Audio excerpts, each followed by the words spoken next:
Hey, what's up, guys? Welcome back to another episode of the Daily Crypto News. With you, as always, myself, Vibin. Got my brother with me, Mr. Scott Tripp, aka the Crypto Beast. Today is Friday, but like no other day, just like every other day, we do our Daily Crypto News. We like to jump to some of the daily crypto headlines, grab a couple topics, bring them to you guys' attention, see what you guys think about them. But before we dive into the crypto news today, just like we do every other day, we want to head over, get the daily market sentiment from the Crypto Beast, and allow him to introduce himself. So without further ado, Crypto Beast, take over. So it's kind of funny. Ethereum is getting a little bit of a boost. Me and Vibin kind of talked about it a little bit today from the APES token. So you're definitely seeing an increase there, as well as Bitcoin has hit over 41K. But the big thing is, and we'll be talking about it a little bit later today, I do have an article about it. Altcoins are starting to run right now. So it's a good feeling, but still I'm in that neutral zone. So we'll just wait and see what really happens, I guess. Yeah, I'm with you, Scott. I'm gonna stay neutral for a little bit, man. I think it's still good, great bullish news. I think it's a lot of good things happening, but I never trust a weekend pump, so I'm always gonna stay speculative on that sense. So without further ado, we're gonna go ahead and get started on this daily crypto news. My participant that's in the chat with me has to give me functions so I can share. Oh yeah, I apologize, my friend. And there you go. There you go. The first headline is actually coming from the Daily FX. And yep.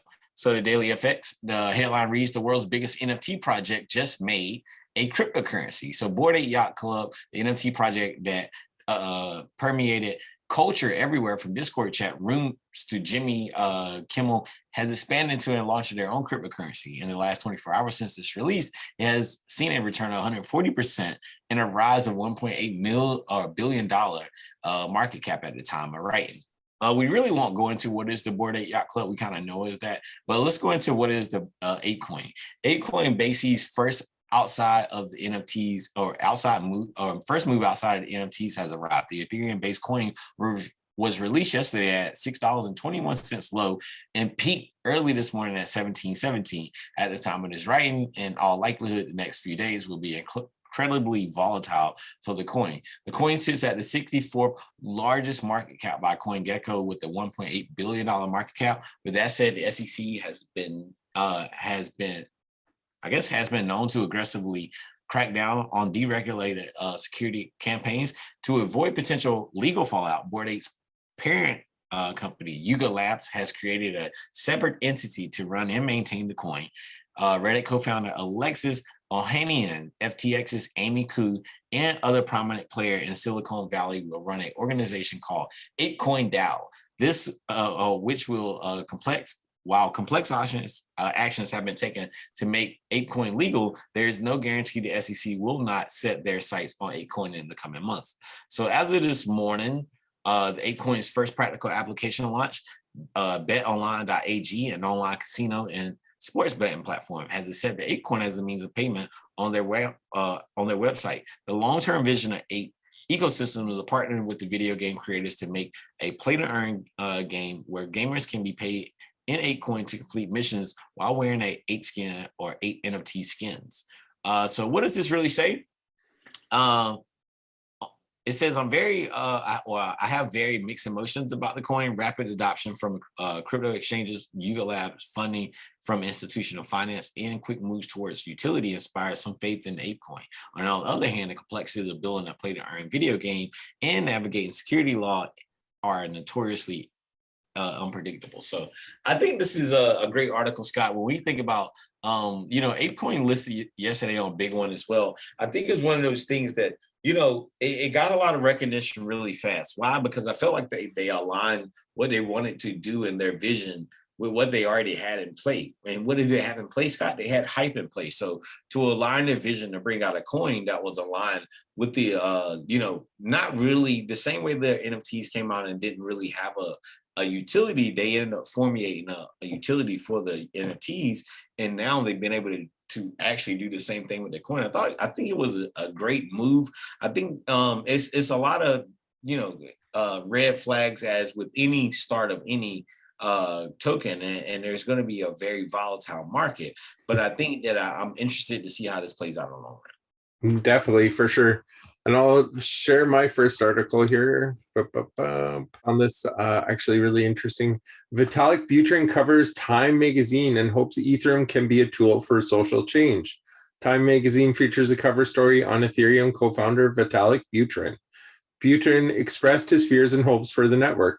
He plans to continue being more vocal about social change this year. Ethereum's co-founder Vitalik Buterin was just featured on the cover of Time magazine. In Buterin's interview with the leading magazine, the programmer expressed his concerns and hopes for the Ethereum network. Vitalik Buterin was on the cover of Times magazine double issue for March and April. The cover of the magazine issue showed the programmer in a black t-shirt and blue denim trousers. It's kind of funny that I know a lot of people that are involved in this that kind of have this look of Buterin, like the clothes and stuff like that. It's just the cryptocurrency type of people. Like in some senses, you'll see a little bit about it, and especially when what they love is computers, right? In the end, but he has been very vocal about Ukraine in the past. His father was from Russia, I believe, originally, so it's pretty impressive that he is kind of standing up for social change and what it will do. Buterin admitted that the crypto space may do as much harm as good. He's quoted as saying crypto itself has a lot of dystopian potential if it implemented wrong. The Canadian programmer who spent his early years in Russia expressed concerns that the space was being overrun with greed and pursuit of status. However, the Ethereum creator said he hoped the blockchain would be a tool for social change, hoping it would fix systematic issues today, from poor voting systems to city planning to even authoritarian regimes and big tech monopolies. He says he needs to be more vocal, noting that without that, much of the focus is likely to lead towards projects with financial incentives, which is very true. Being vocal is what's going to make the difference. Yeah, it's got to be, man. I think Vitalik, he's been getting a lot of coverage lately. I think, his vision is one of he doesn't feel like, government agencies could control everything, or one party should control everything. And I look forward to seeing more what they're going to build in the future as well. So to go into my second article here, Scott, I'm going to jump on the screen share here. It's coming from CoinSpeaker. The headline reads: Tron Grand Hackathon 2022 Season 1 winners. Tron Ninja Arcade, Versac Brick Quad, Just Money Exchange, D-Cloud by CC Tech Mix. So the Tron Grand Hackathon 2022 Season 1 has completed, with the winners announced through press releases. According to the announcement, Tron Ninja Arcade, Versac Brick Squad, Just Money Exchange, D-Cloud by CC TechMex are the lucky winners. The event ended on Monday, March 14th, and included categories in Web3, NFT, DeFi, GameFi, and DeFi. Reportedly, each category's final review panel consisted of crypto experts, KOLs, and a public community review board. Notably, their scores accounted for 30 and 40 respectively. The community reviewers voted on the Tron in the DAO forum. The Tron Grand Hackathon 2022 Season 1 began on March 8th with vigorous competition noted. So what does this really mean for the winners? As for the Tron Ninja Arcade, it is an NFT-based GameFi project by the Tron Ninja team, built on the Tron blockchain. Tron Ninja allows users to use NFTs as characters in game. This is made while allowing users to earn companies' in-game token dubbed TNT. Congrats to the team for their dedication in building what adds value to the experience of the users. So excited for the great success achieved so far, and looking forward to the achieving more success in the future, a commentator said. As you guys can read here, this is something that we need in the space. Community power should not be underestimated. The DAOs are the perfect tool to make the most out of the smart people out there. Thanks for the explanation, another commentator said. So Just Money Exchange by Just Money won the decentralized financial ecosystem track. Notably, D-Cloud CC TechMesh won the Web3 track that was heavily contested. The platform is on a mission to create the open source Web3 cloud storage app. As such, D-Cloud would enable its own ecosystem to enjoy self-sustainable and shared ecosystems. So I think this was really cool when you think about it, to see, Tron have this hackathon, and some of the bigger projects and companies getting involved with it, and potentially or actually winning 2 of the 3 categories. It just goes to show that, you know, people are these other projects are kind of like looking out for one another in a sense, Scott, and as far as like, or as far as like maybe not helping one another, but almost like, hey, what are you doing? And let's see if we can figure out, you know, how to read your contract and either find the flaw in it or make it better. So I think this was really big for Tron and all the people who won, and I wish them all success. Yeah, for sure. And I'll just talk about this project here. So Web3 gaming platform on Terra blockchain raises 25 million in token sales. FTX Ventures, Jump Crypto, and Animico Brands were among the purchasers in the sale that values CRX, a hashed advised gaming platform, at 500 million. Blockchain gaming platform C2X raised 25 million in a private token sale that included purchasers from FTX Ventures, Jump Crypto, and Amico Brands. Its parent company, MetaMagnet, announced Thursday the investment values the platform at 500 million. C2X says it also has plans to launch its own publicly traded token by the same name, though no date for the release is being set, according to a press release. The platform, which includes token, economics, NFT, marketplaces, and a wallet, will be built on the Terra blockchain and advised by a longtime investor in the Web3 gaming industry and a major player in the Terra ecosystem, which is awesome that they're doing that. So C2X. Yeah, so Animica Brands has definitely been getting a lot more involved here recently. We Bored also Apes too. Bored Apes and Ape. And some of the things they're going to be coming out with. But yeah, we'll get into that, and I think we'll hear a lot more about it in the future. So to go into my last article for the day, Scott, this one's actually going to be targeting your area. So as we can see here, coming from Point Speaker, Binance shuts down its service in Ontario. So reports further reveal that the crypto giant Binance has falsely notified investors that is allowed to commence servicing Ontario users in December 2021.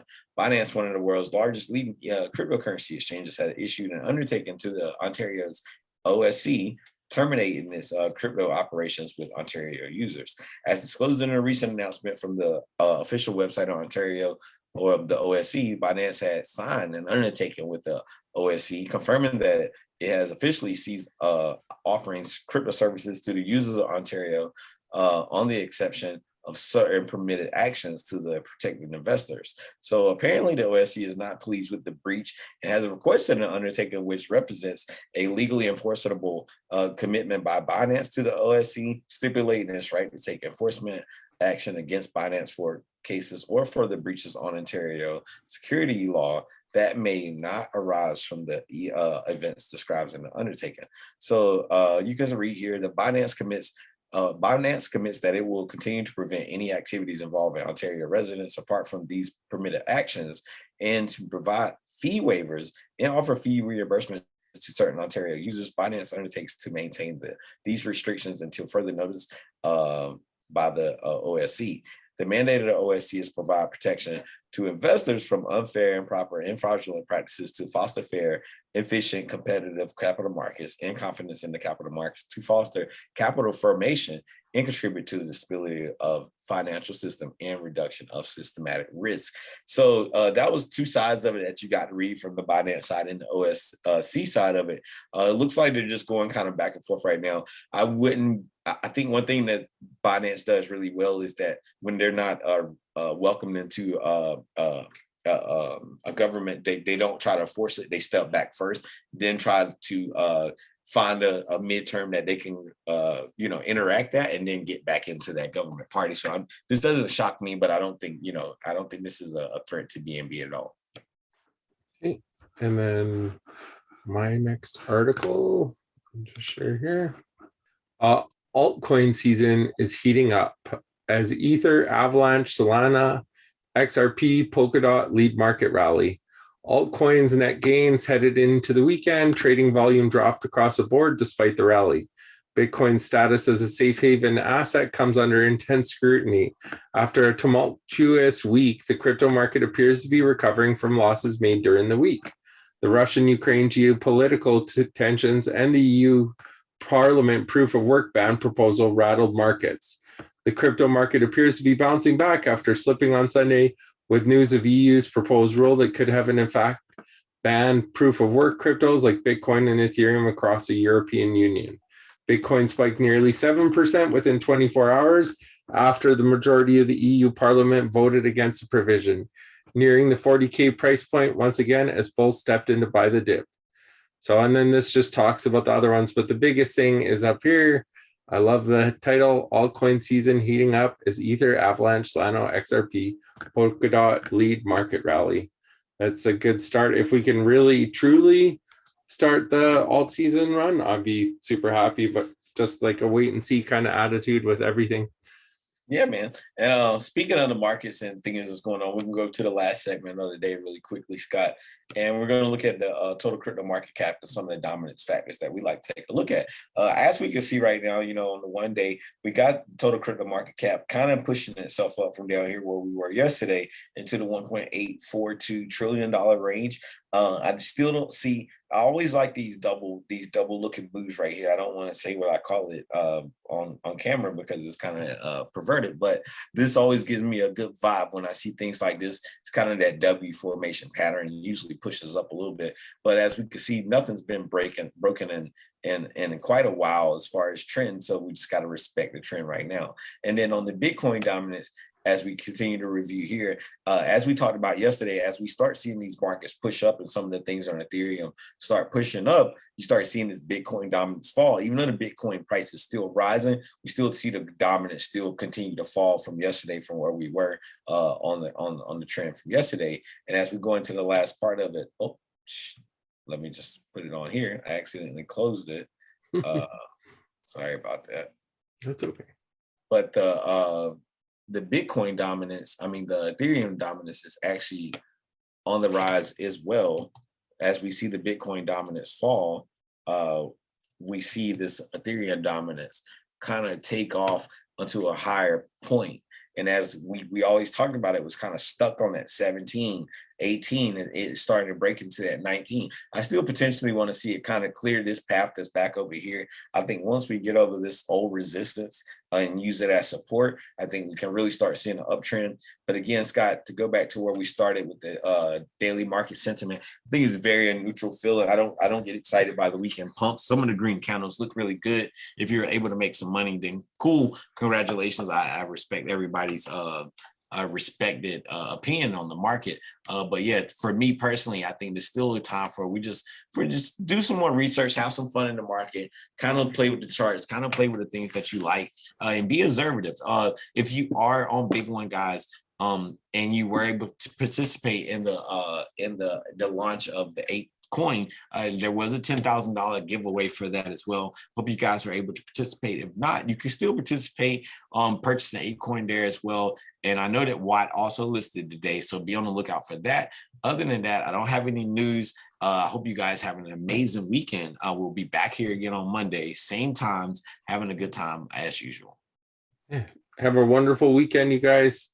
We'll see you next weekend. Let's see what happens on the weekend pump. Is it the weekend pump again? Let's go. Peace out, guys. See you guys later.